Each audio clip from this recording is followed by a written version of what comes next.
به همه دوستان سلام. ویدیورولик نوبتی ما درباره پتروداکتیل ها می باشد.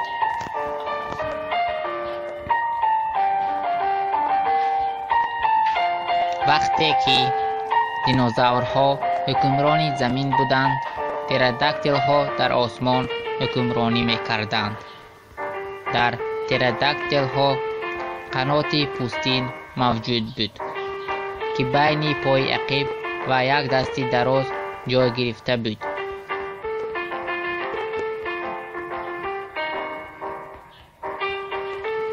آنها در خشکی و بحرها پرواز می کردند. پتروداکتیل ها از آب ماهی را می داشتند و بسیاری ها به آب افتاده غرق می شدند. نمودهای خیلی زیادی پتروداکتیل ها موجود بود که آنها اندازه گوناگون داشتند.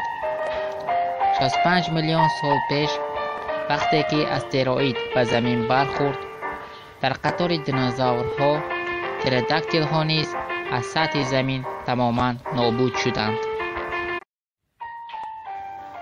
با همین تمام دوستان، شخصانی که میخواهند فن گئوگرافی را به طور فاصله از خود کنند میتوانند به رقم 0093300094 زنگ زنند. ویدیورولик آینده ما نام دارد دست سمیخ با شیخ پتیس میره. در آخر آبونه شدن را فراموش نکنید. خیر.